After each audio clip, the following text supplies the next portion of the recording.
Welcome to Five or Flop, a podcast for the best and worst historical fiction has to offer. I'm your host, Erin. And I'm Grace, and this week we'll be ranking a bunch of historical fiction books to see if we think they're a five or a flop. Exactly. So we're going through some of our award-winning books. We've split them up into several different categories based on, which awards they've won. Mm-hmm. And we're here to talk about if we think they deserve them or not. Yeah, exactly. We're going to make ourselves the judges, just like Sarah Jessica Parker. I was just going to say, just like Sarah Jessica Parker. And let me tell you, I was her number one defender for a little bit there. Do you remember that week when she said, I have to read a book every day to judge the Booker this year? Yeah. And people were like, it's not possible to read a book every day. And I'm like, it absolutely is. 100% Also, if you don't have a job, it's what exactly. else do you think she's doing? So I'm on your side, Sarah Jessica. I can't wait to see what the Booker is. Honestly, if it's a historical fiction, I think we have to fit it into whatever season we're doing. Oh my gosh, we probably do. When does that even come out? Because they put out one of the lists by now. I think maybe the long list. Oh, they put out the long list because I looked and then I was like, well, duh, there would be nothing. We haven't read anything that recently. No, yeah. Season 7 award winners? Yeah. I mean, I act very cerebral, but I had not heard of any of the books on the long list, I don't think. I rarely. But let's go through some of the ones we have. Actually, before we get into the ones we have on our list, what's going on with you lately? I don't have much extra to say. It's been kind of a scary time to be in DC. Yeah, it's been stressful. It's been not great. We're just, I've seen a lot of bookstores, and I posted one on the pod Instagram, a lot of bookstores, really advocating reading as a way to, not just find stay informed. Not just find comfort in community, but stay informed, help develop critical thinking, empathy, all of that. And I think that is at the core of our podcast and what we want to say. And I don't know if we want to comment too much on anything beyond that, but keep reading, keep having empathy for others, and this podcast is a safe place. Yeah, that's a really nice thought. So, Thank you, Erin. I'm just trying to, bring some positivity as we sit here and talk shit about all these books. Yeah. But, that's okay. We're just trying to stay positive and create a positive space. Do you have anything going on that you would like to highlight? Me? No, not really. I have been reading a lot during the pod season break, though. Oh, yeah. This is the time we got to load up on books that we want to read for pleasure because our schedules are going to fill up soon. Exactly. And I'm actually going to go to a special list I have on my notes app that I just added a new book to, which is My Dear America rankings. Woohoo! So, one I just read was The Fences Between Us, which is one of the new Dear America. So I don't think it was on yours. No, I have not read the new ones, and I don't know if I will, just because my reread was really driven by nostalgia more than anything else. Yeah, completely fair. My reread is driven by being better than you. So I'll be reading. Well, good job. But anyways, The Fences Between Us was about, it was kind of white saviory. It was about this preacher's daughter he was a preacher in a Japanese community in San Francisco. Mm-hmm. And it was during the time of Japanese internment camps. So actually a very interesting time to be reading this in DC right now. But I thought it was really good. It wound up, I think I would describe as middle high on my list. Okay. Well, interesting to see where the total list shakes out. Yes. Once you finish, we'll do a bonus episode comparing our Dear America rankings. Exactly. I think that will be a lot of fun. And it will take forever because including the new ones, there's 40. It will be a 2-hour bonus episode. And you'll like it. What have you been reading to pass your time when we don't have a specific list of books? Well, I'm not going to talk about a book that I've started reading yet, but I will update the pod listeners on my Emma Donoghue reading journey. I thought you were going to say you were going to update the pod listeners on your gay hockey romance journey. Oh my gosh. Well, I finished those, so I have had to get a new journey. Okay. But yeah, I do recommend, for anyone who wants to read gay hockey romance, Rachel Reed. Thumbs up, girl. I love you. But I have read all of Emma Donoghue's fiction except for her debut novel. Oh. And I had to order it off of Thrift Books. My favorite website. That and Ulta. Thrift Books is an amazing website.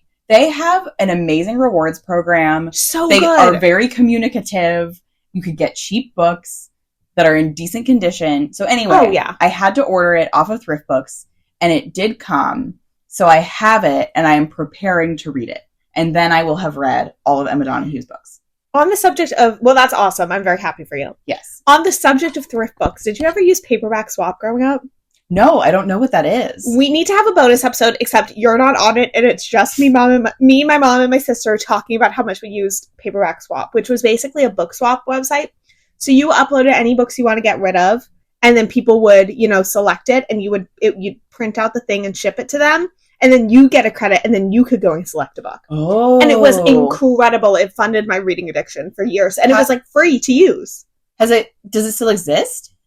I need to do some digging. I don't think so. I doubt it in this day and age. But Stuff gets monetized. Yeah, it was phenomenal. Oh my gosh. That's incredible. Yeah, it was really great. That honestly could be a bonus episode, but let me go find a history of Paperback Swap. Oh my gosh, please. I would love that. All right, shall we get into our prizes? Yes. So we have broken them down into categories. So some of them there are awards where we've read a lot of books that have won that award, but they overlap a lot with other lists, so they had to be eliminated. Yep. We have a few one-offs, like we had one winner or one member of Reese's book club, so we're just not going to talk about the henna artist, sorry. Mm-hmm. So we're talking about 6 awards today. Those are the Pulitzer, the Booker, the Newbery, the Orange Prize or the Women's Prize. It's the same thing. I believe it's now called the Orange. It was called the Women's.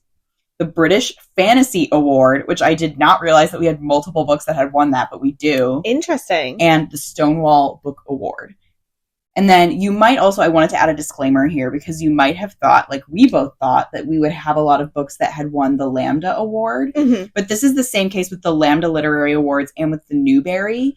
They also give something to their honorees and not their winners. Yeah. So we had a lot of Lambda Literary honorees, but we had more Stonewall winners. Okay. So we're going with that. Yes. Do you want to pick one to start with? Should we just go random? Let's start with the Newbery. Okay. Because I feel like... And you know what I'm going to do? I'm going to highlight our columns as we go through them. Ooh. Because I feel like this one is the easiest one for us to rank, probably. Yes.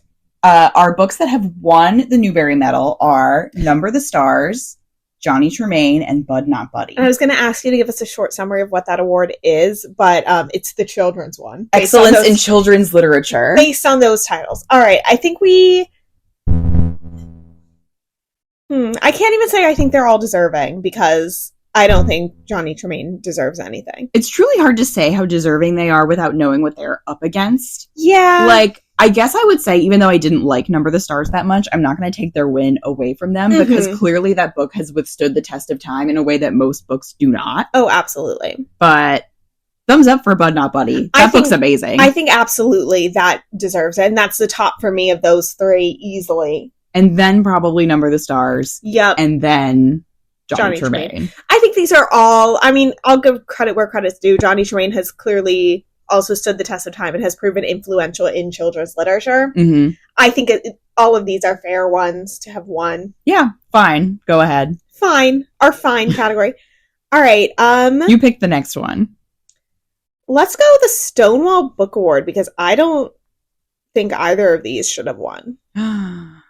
And this is for LGBTQ plus literature, right? Yes. Would you like to reveal the books? We have 30 Names of Night and Cantoras. And I liked Cantoras. Cantoras I thought was fine. It was just it just surprises me that of all the, and it's weird saying this because we had it feels like such a flop season, so many flop books. But of all the books we read just for this most recent season alone, I'm surprised that these 2 are like the winners. Yeah. I don't have positive things to say about 30 Names of Night. No. But remember last week when you were talking about your submersible book and you're like, if someone just wants to write poems, just write poems? That's exactly what I said about this. Yeah. If you want to write poems, just write poems. Yeah. There was so much going on in that book. There were so many different threads. I just don't even we didn't read it that long ago, and I feel like I don't remember anything but like a mess. It was very jumbled. I would not have given it an award if I was on the esteemed panel. No. But I would have considered Cantoras positively. Cantoras, I think it had a chance from me, but it really depended on what it was up against. Mm-hmm. But if it was 30 Names of Night versus Cantoras, I feel like you would go with Cantoras. Yes. Okay.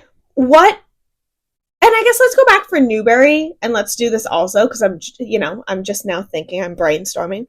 What book of what we have read that could fit into any category would you give? Oh, so let's something that's not on this list? Yeah, so let's go back to Newbery. What would you give for Newbery? And I'm going to have to pull up our podcast planning document just to see our book titles. I was going to say, let's look at or we could reference our Storygraph reading challenge, Erin. Yes, but I'm on my laptop and you're on your phone, so one is much easier for me to do. So let's hop back to season 3 with the children's books for a second.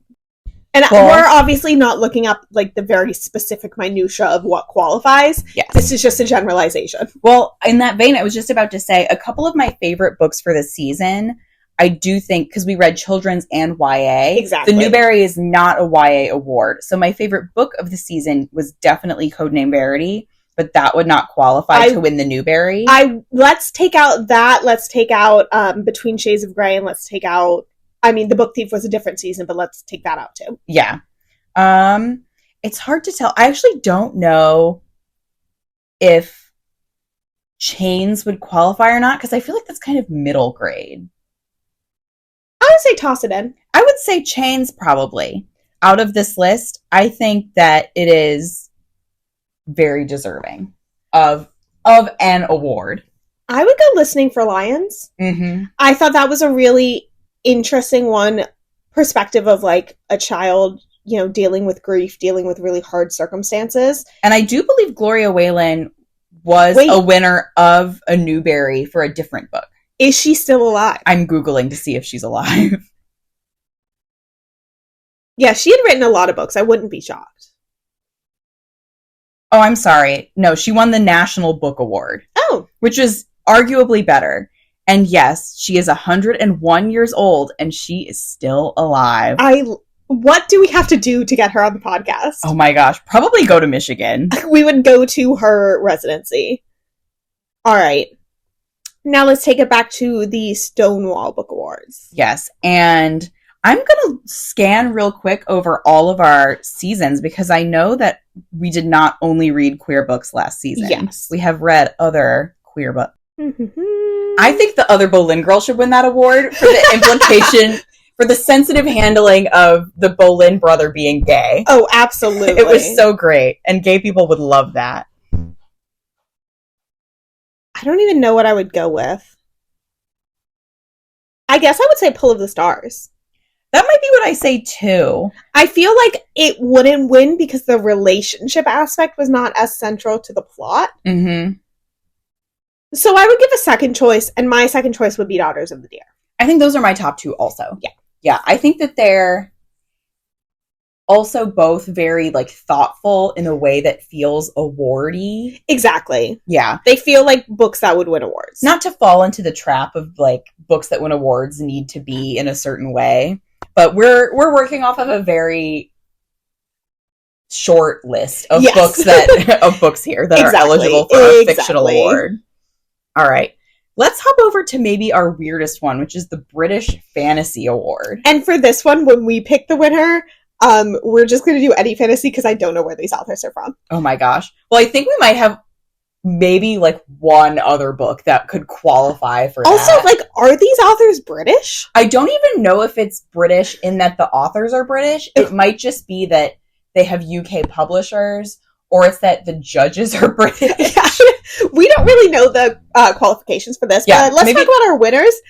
Mexican Gothic, which we hated, and She Who Became the Sun, which Grace was not a fan of, but I wouldn't say hated. No, it was fine. It was very Lady for a Duke, where it was this is a great idea that has some flop execution. Yes, but I don't have a problem with it in my soul. But I wouldn't give it an award. I would give it an award. I really liked that one. Okay, you didn't even read the sequel. That could be one that could win the Stonewall Book Award. The sequel? Oh, no. That's true. She Who Became the Sun. No, the sequel was just, I opened it up and I knew I was getting on a flight in a week. And I'm there are just so many names here. I can't do this. And you know what happens when you try and read a pod book on the plane. Exactly. Disaster. Yeah. But Mexican Gothic, we have fully cemented our unpopular opinion about that book. I still see stuff about it all of the time. I feel like I've never seen anything else negative. And people love not even just that book, but Silvia Moreno Garcia in general. And I'm not discounting the possibility that I might enjoy one of her other books, but like I probably I'm not going to read them. No.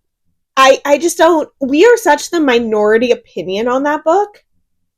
And I'm in shock. Yeah.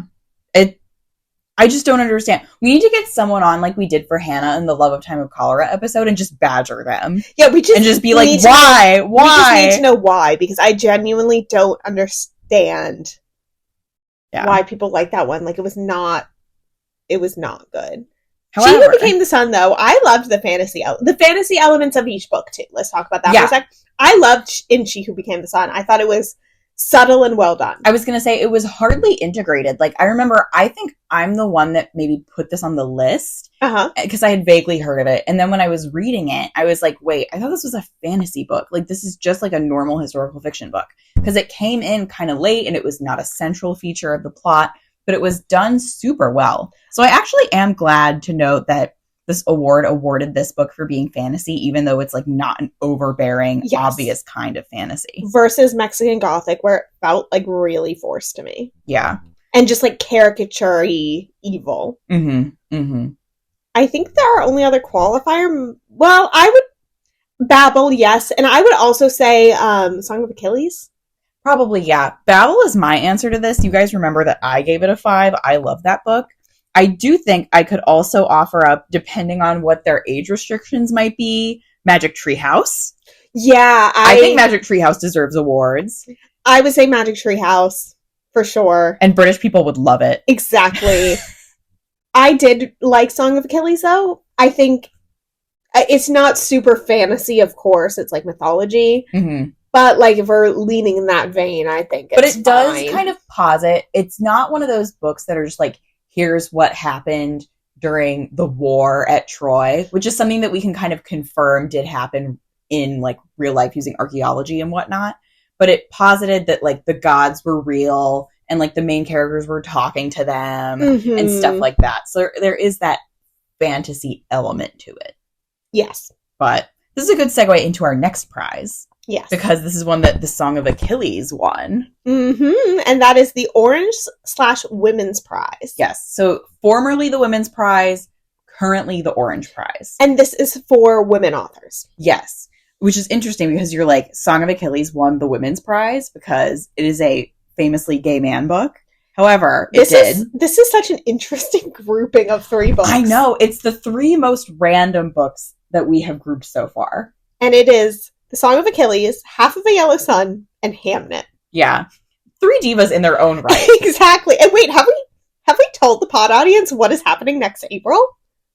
We have not, I don't think. We are seeing Hamnet on stage in DC. It'll be insane. You guys are not ready for the bonus episode that'll come out of that. Even if it has to be a mid-season bonus episode, it will come out. You're getting up-to-the-minute reporting on the Hamnet play.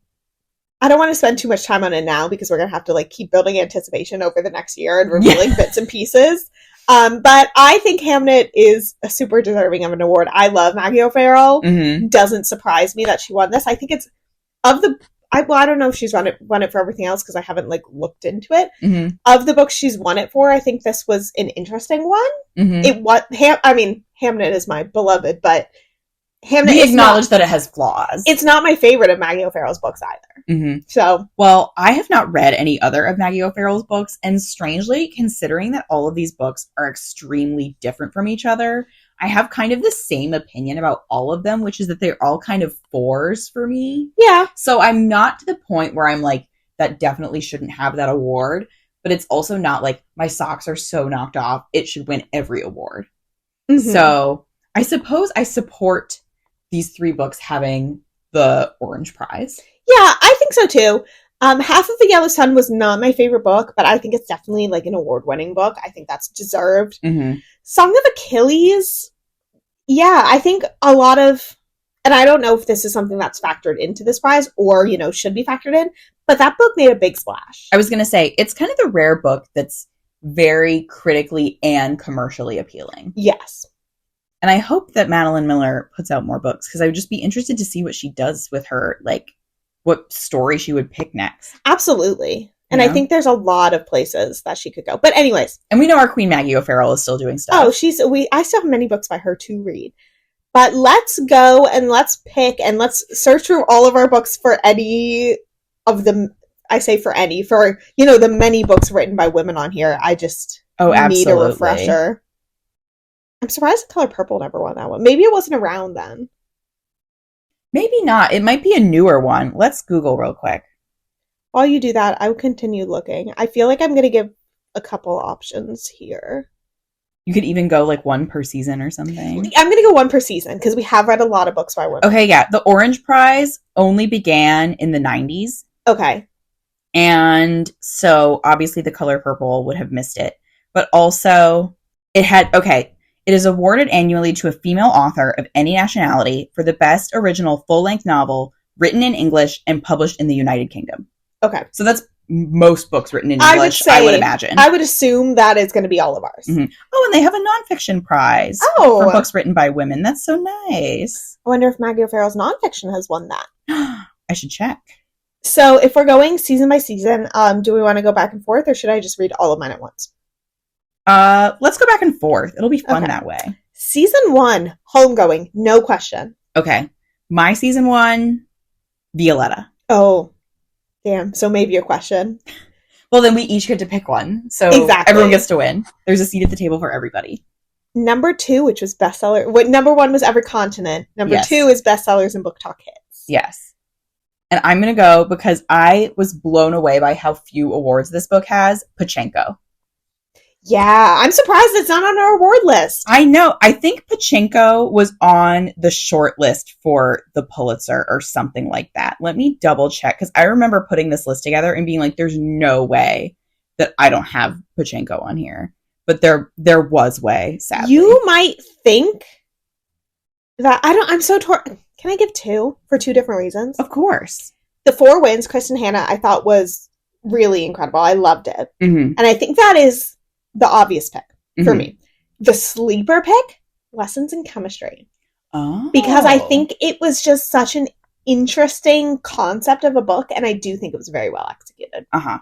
I feel like my feelings towards Lessons in Chemistry really warmed. The TV show is the best thing that ever happened to Bonnie Garmus in terms of you liking her book. In terms of my personal opinions, yes. Also, Pachenko was the runner-up for the National Book Award. Okay. Maybe not Lessons in Chemistry, the book. Maybe I'd nominate the show. For an Emmy. For an Emmy. Okay. And then for season 3, children's. Well, my obvious answer for that is Codename Verity. Between Shades of Grey. Okay, well then let's just not even linger. All right, let's move continue. On. That was an easy one. And then... God. Oh, it's got to be Pull of the Stars for the recent one. I was going to say, it's got to be Pull of the Stars. Yeah. I'm glad we agree. That we do. Or we could even go back and retroactively also award it to The Color Purple in the past. Yeah, that would be fair. So that's two. That's nice. 2 nice. With options. Our time machine. Exactly. Okay. The next one, I think we got to save the Pulitzer for last. Okay. Well, we included this just to be funny. I was under the impression that we had read a bunch of books that had won the Booker. Turns out it was only the Luminaries. No, I actually think that we had some other books that kind of in the same vein were like nominated for the Booker. Yeah. But maybe only like one. Well, and at that point, now I don't remember what they are. Well, as we know, I hated the Luminaries. And I thought it was great. So, worse of split opinion here. However, if we were to pick another winner, I'd want us to pick something that's a long book that we read. Oh my gosh. So it doesn't, obviously that was the longest book. Wait, okay. So also for the Booker, you have to be British, right? Or like from a British, like Commonwealth to win the Booker? Because Eleanor Catton is from New Zealand. Well, originally limited to the Commonwealth, Ireland, and Zimbabwe, the prize now accepts entries from authors of any nationality as long as the novel is published in the UK or Ireland. Okay, so same concept. Okay. But I mean, so again, that's most books. If we're going with the original, I think only Emma Donoghue. She's Irish, our Irish queen. It'd be helpful on our podcast planning document if we ever put the author's name. Or where they're from. The Cartographer's Secret. We can't even nominate Bridgerton because Julia Quinn is an American fraud, just pretending to be British. The Other Boleyn Girl, that could win. The Other Boleyn Girl. She's British. All right. Without further ado, the Pulitzer. All right.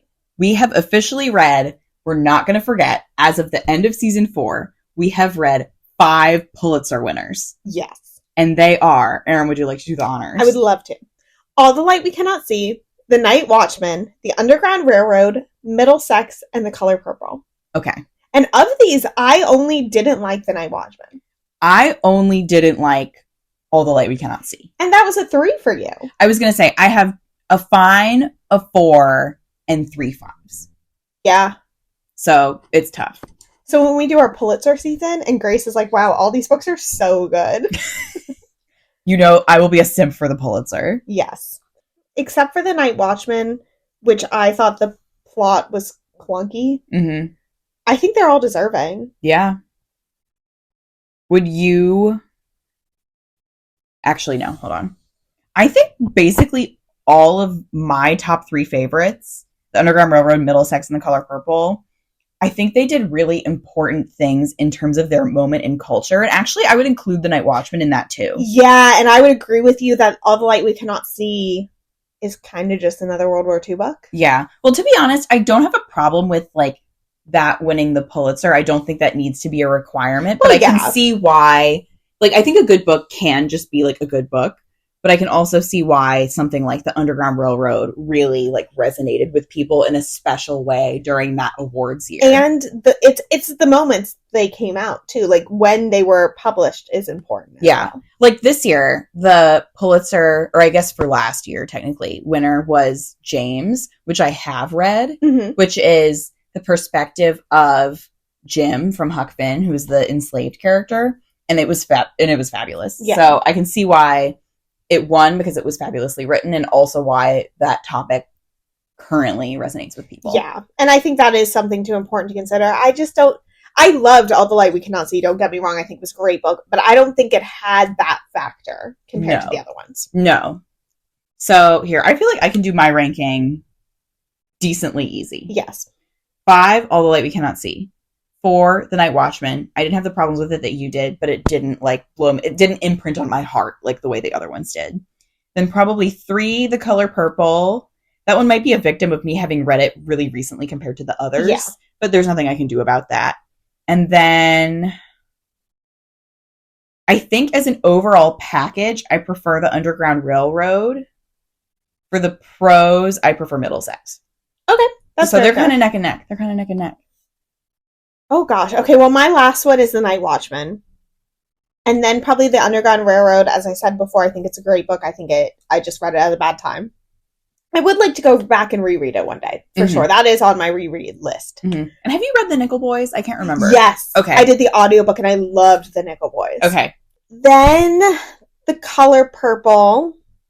Then Middlesex, then All the Light We Cannot See is top. And I think a lot of that, like, I do genuinely love that book. It also is a bit of that nostalgia factor for me, because I did read that one when I was in high school, and I loved it then, too. I mean, same for me for Underground Railroad and Middlesex. Yeah. But if we had to add one other pod book to the Pulitzer Prize list. Okay. For an American author. Or to the best of our ability. Yeah, for an American author, we think. If you didn't say American author, I want to say The Kite Runner.